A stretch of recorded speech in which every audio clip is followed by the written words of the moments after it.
आज यह खबर बड़ी ही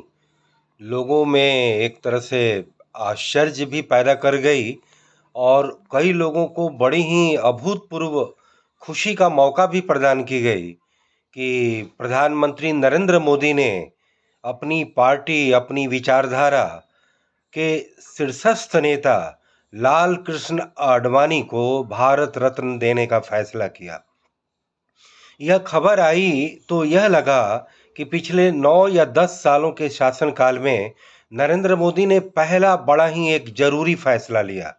एक ऐसा फैसला मुझे लगता है जिसे लेकर भारतीय जनता पार्टी और राष्ट्रीय स्वयंसेवक संघ के करोड़ों कार्यकर्ताओं को इंतजार था। देश के तमाम पॉलिटिकल एनालिसिस्ट और तमाम पॉलिटिकल हिस्ट्री राइटर भी इस बात को लेकर के बड़े हैरतदा थे कि जिस पार्टी को कांग्रेस का सबसे बड़ा विकल्प बनाने, जिस पार्टी की करीब 4-5 दशकों की एक सक्सेस यात्रा में तब्दील करने का जो महती कार्य जो लाल कृष्ण आडवाणी ने किया, जिन्हें ईश्वर ने बड़ी ही एक तरह से दीर्घायु बनाया है। आज वो करीब 96 साल के हो चुके हैं। शुरू में जब भारतीय जनता पार्टी का एक तरह से प्रधानमंत्री का उम्मीदवार 2014 के चुनाव में जब नरेंद्र मोदी को बनाया गया, तो यह माना गया कि उनकी लोकप्रियता अपार और गुजरात के बतौर मुख्यमंत्री उन्होंने भारतीय जनता पार्टी का एक अच्छी ब्रांडिंग की है पूरे देश में, चाहे वो डेवलपमेंट को लेकर के हो या पॉलिटिकल सफलताओं को लेकर के हो। फिर नरेंद्र मोदी के अचानक प्रधानमंत्री के पद के घोषणा का लाल कृष्ण आडवाणी ने उतना गर्मजोशी से स्वागत नहीं किया। कहीं न कहीं आडवाणी जी को यह लगा होगा कि आज उन्होंने पार्टी को इतना ज़्यादा दिया और जब सरकार में एक तरह से माहौल अच्छा बना है भारतीय जनता पार्टी का, तो पार्टी ने और आरएसएस ने उनके नाम पर गौर नहीं किया या उन्हें पूरा विश्वास में नहीं लिया। लेकिन मैं तारीफ करूंगा लाल कृष्ण आडवाणी का कि उन्होंने इतने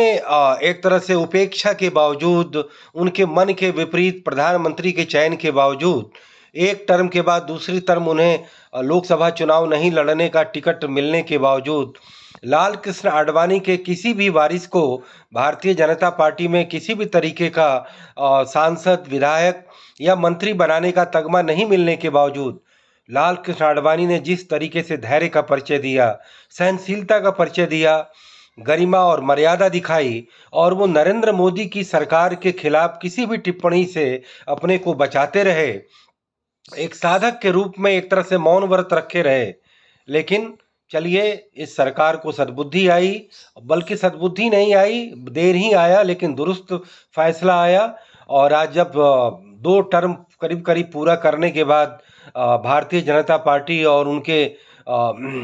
बेहद लोकप्रिय नेता नरेंद्र मोदी तीसरी बार सत्ता में आने की तैयारी कर रहे हैं और इस मौके पर जो उन्होंने लाल कृष्ण आडवाणी को भारत रत्न देने का फैसला किया, तो कहीं न कहीं जो राम मंदिर एक बहुत बड़ा भारतीय जनता पार्टी का राजनीतिक मुद्दा हुआ करता था और वह राम मंदिर एक तरह से पूरे तौर पे सफल हो गया। न केवल कोर्ट ने मंदिर के पक्ष में फैसला दिया, बल्कि मंदिर का उद्घाटन और अब मंदिर का एक तरह से शिलान्यास और फिर मंदिर का उद्घाटन इसी प्रधानमंत्री नरेंद्र मोदी के द्वारा किया गया। मंदिर के उद्घाटन के समय लाल कृष्ण आडवाणी को तो स्वास्थ्य का हवाला देकर उन्हें नहीं बुलाया गया, लेकिन नरेंद्र मोदी ने कहीं न कहीं यह समझा कि इस मंदिर के एक तरह से इस आंदोलन की सफलता के जो मुख्य सूत्रधार लाल कृष्ण आडवाणी थे और लाल कृष्ण आडवाणी को यह एक तरह से उनको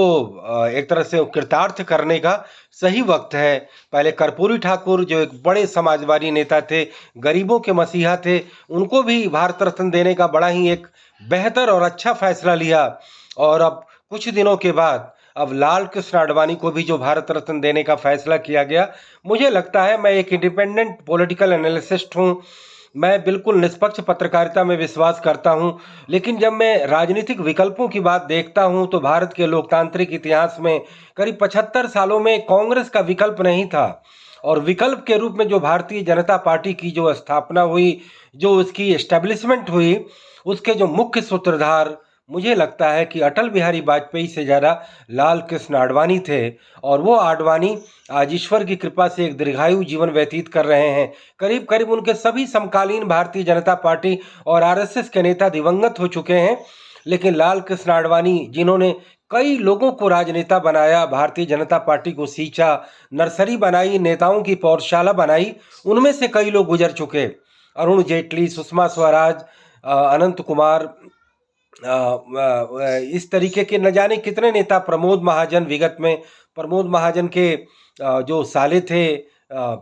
इस तरीके के और कई नेता जो है भारतीय जनता पार्टी से रुखसत हो चुके हैं। उनके अपने समकालीन कृष्णलाल शर्मा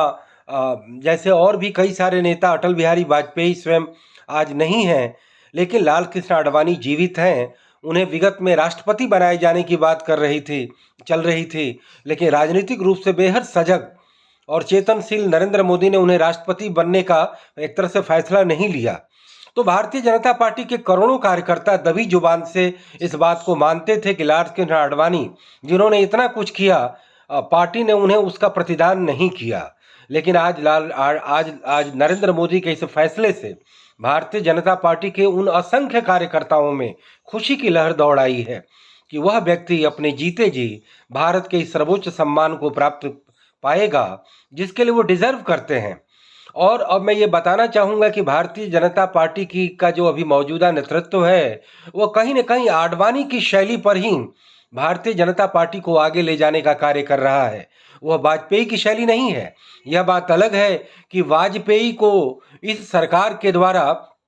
भरपूर सम्मान दिया गया है। न केवल उन्हें पहले भारत रत्न दिया गया, बल्कि अटल बिहारी वाजपेयी के नाम से न जाने कितनी योजनाएं, कितने कार्यक्रम, कितने विश्वविद्यालय, कितने संस्थान, कितने प्रतिष्ठान, कितने अस्पताल और कितने राज्य सरकारों में उनके नाम पर योजनाएं भारतीय जनता पार्टी की शासित सरकारों में चल रही है। लेकिन मैंने लाल कृष्ण आडवाणी के नाम से अब तक कोई योजना, कोई क्रिकेट स्टेडियम या कोई विश्वविद्यालय या कोई संस्थान मैंने अब तक भारतीय जनता पार्टी की सरकारों के द्वारा करते मैंने नहीं देखा। और मुझे बड़ा हैरत होती थी कि इस पार्टी को सींचने वाला और इतना बड़ा वटवृक्ष बनाने वाला वह व्यक्ति आडवाणी है, जिनके पदचिन्हों पर आज नरेंद्र मोदी और अमित शाह चल रहे हैं। और आज बड़े ही उन्हें सही वक्त पर एक तरह से सद्बुद्धि आई, सही सोच आई, हो सकता है इसके राजनीतिक मायने भी हों, और लेकिन अंततः उन्हें यह भारत रत्न, भारत सरकार के सर्वोच्च पुरस्कार से नवाजने का फैसला लिया गया। मैं लाल कृष्ण आडवाणी से व्यक्तिगत तौर पे एक आध दो बार ही मिला हूँ, लेकिन उनकी राजनीति के हर कदम को मैं करीब करीब 1984 से उनको मैं ऑब्जर्व करता रहा हूँ, और मैंने ये पाया है कि वो बड़े ही सटीक, स्पष्ट, नॉन कन्फ्यूज्ड और बड़े ही क्लैरिटी के साथ, लेकिन उच्च नैतिकता के साथ, उच्च राजनीतिक मानदंडों के साथ उन्होंने राजनीति की है। और भारत में कांग्रेस का एक विकल्प बनाकर भारत के लोकतंत्र को बचाने में उनका बहुत बड़ा योगदान रहा है। तो अंत में मैं मोदी सरकार के इस फैसले की सराहना करता हूं। न मैं भारतीय जनता पार्टी से हूं, न आरएसएस से हूं, न मैं उस आइडियोलॉजी से यकीन करता हूं। मैं एक राजनीति शास्त्री, अर्थशास्त्री और समाज शास्त्री के रूप में भारत देश के जितने ही आदर्श, सिद्धांत, गौरव, शालीनता, मर्यादा और उच्च आदर्शों के अनुकूल जो भी निर्णय हैं, मैं उनको निष्पक्ष तरीके से